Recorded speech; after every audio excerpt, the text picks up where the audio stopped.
Pemirsa, selamat mengikuti Warta Berita PTS 6 Maret. Konflik di kawasan Timur Tengah semakin memanas. Hingga kini tercatat sekitar 70 korban tewas dan lebih dari 400 orang cedera. Sementara itu, tentara Israel telah memasuki kawasan selatan Lebanon untuk menumpas Hizbullah dan mengimbau agar warga di sekitarnya mengungsi ke arah utara. Trump menyatakan operasi militer Epic Fury mengalami perkembangan baru. Melalui kerjasama erat dengan Israel, pihak militer AS menghancurkan sistem pertahanan Iran dengan efisiensi tinggi.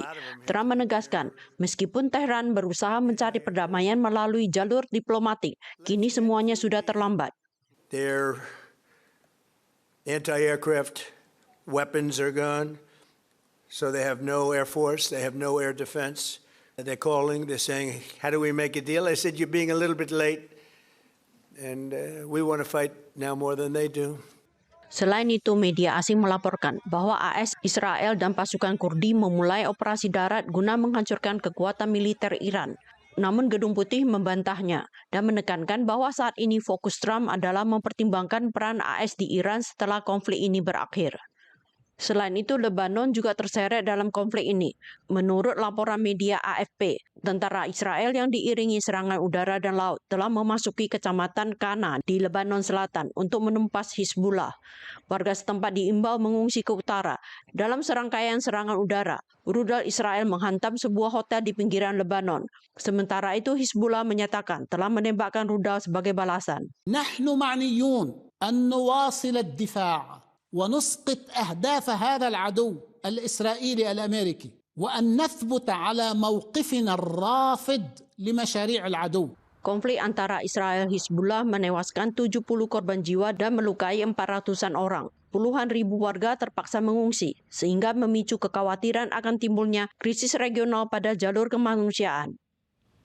Seiring memanasnya konflik di Timur Tengah, harga minyak mentah internasional kembali menembus $80 Amerika per barrel. Indeks bursa saham Amerika juga turun hampir 800 poin pada hari Kamis. Selain itu, kebijakan tarif resiprokal Trump dinyatakan tidak sah oleh pengadilan. Maka ia memberlakukan tarif 15% terhadap komoditas global yang diperkirakan akan mulai berlaku pada minggu ini. Konflik di Timur Tengah memicu kenaikan harga minyak, ditambah dengan inflasi global, harga minyak mentah internasional kembali menembus $80 Amerika per barrel. Saham Amerika pada sesi penutupan tanggal 5 mencerminkan kekhawatiran pasar, dengan indeks bursa Dow Jones International Average anjlok 784,67 poin. Setelah pengadilan menyatakan kebijakan tarif resiprokalnya tidak sah bulan lalu, Trump malah memberlakukan tarif global 15%. Tanggal 4 waktu Amerika bagian timur, Sekretaris Keuangan Amerika Serikat memprediksi kebijakan tarif ini akan diterapkan pada minggu ini. Selain itu, seorang hakim Komisi Perdagangan Federal tanggal 4 memutuskan pemerintah Amerika harus mengembalikan sebagian pajak yang sebelumnya dibayar oleh perusahaan, yang diprediksi oleh para pakar akan mencapai $175 miliar Amerika. Seiring menguatnya angin monsun timur laut, hujan lebat turun di Ilan semalam suntuk, menyebabkan banjir parah di perkotaan dan stasiun kereta api. Administrasi Cuaca Pusat memperingatkan kawasan yang menghadap sisi angin berpotensi diguyur hujan hingga hari Minggu. Hujan petir melanda Ilan tanggal 5 malam. Curah hujan lebat dalam waktu singkat menyebabkan selokan meluap. Akibatnya banyak jalan di kota tergenang banjir yang sempat mencapai mata kaki. Selain itu, Kecamatan Lotong dan Suau juga diguyur hujan deras yang tidak hanya menggenangi jalan, tapi juga menimbulkan riak saat bus memasuki halte. Bukan hanya jalan saja, plafon lobi stasiun kereta Yilan pun bocor akibat hujan lebat. Staf menampung air dengan ember dan memasang garis pembatas. Beberapa kereta tertunda karena rel antara stasiun Yongle hingga stasiun Suau Baru hanya dibuka satu untuk dua arah sejak tanggal 5 petang. CWA menyatakan angin monsun timur laut yang menguat membuat uap air terpusat di wilayah yang menghadap angin. 主要雨区是以迎风面整个北部、东半部到恒春半岛为主。那特别留意是在基隆北海岸及东北部地区，雨势较持续明显，可能会有较大雨势出现。 Hujan lebat juga menghambat lalu lintas di wilayah pegunungan karena jarak pandang rendah dan volume air yang mencapai ambang batas penutupan jalan. Jalur provinsial Suhua terpaksa ditutup tanggal 5 malam. Kendaraan juga dilarang melewati jalan provinsial nomor 9 antara Heren dan Chongde. Longsor juga melanda terowongan Tachin Suimin. Meskipun jalan dibuka kembali tanggal 6, warga diminta tetap waspada.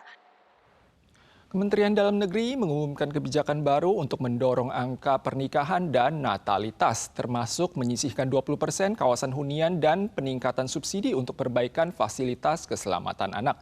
Diharapkan pada tahun 2028 akan tersedia 42.000 unit hunian komunitas dan 140.000 kuota subsidi sewa rumah yang bermanfaat bagi total 180.000 pasangan yang sudah menikah dan memiliki anak.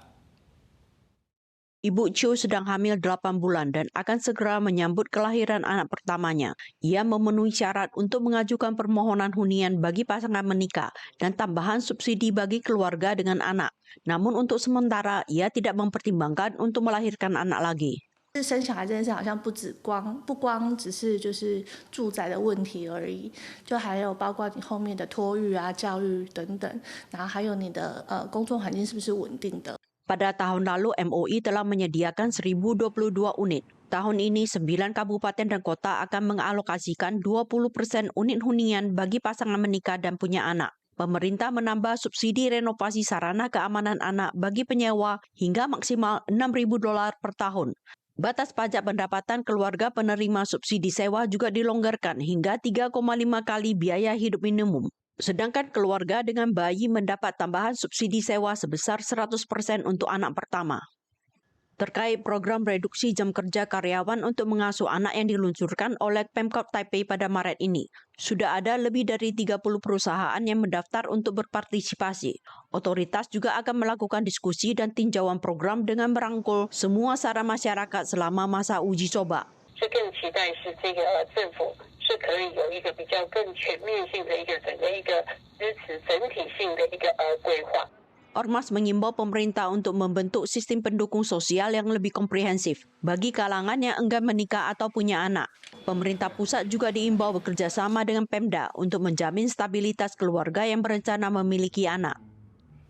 Kuil Cintang di Tainan mengadakan arak-arakan ritual setiap 3 tahun sekali. Prosesi 3 hari ini dimeriahkan dengan meluncurkan pawai kelabang berkaki 100 yang berangkat pada pukul 6 pagi ini. Formasi kelabang ini dibentuk oleh 108 anak kecil, masing-masing memerankan salah satu dari ke-108 dewa dalam anutan komunitas Tionghoa. Saat fajar menyingsing, irama gong dan gendang yang bergema di halaman kuil Cintang di distrik Chiali, Tainan, mengiringi prosesi arak-arakan kelabang sepanjang 200 meter. Formasi kelabang terdiri dari 108 anak di bawah usia 12 tahun, masing-masing mewakili salah satu dari 36 dewa surgawi dan 72 dewa alam baka. Anak-anak duduk di kursi, sementara orang tua mereka menyediakan persembahan berupa permen, angpau, bahkan perhiasan dan produk elektronik yang dibagikan di sepanjang jalan. Kemanapun mereka pergi, warga berebut untuk menyusup di sela-sela kaki kelabang, berharap dapat diberikan ketentraman dan menangkal malapetaka. Pemirsa sekalian, sekian Warta Berita dari PTS. Kita sual lagi di lain kesempatan. Sampai jumpa.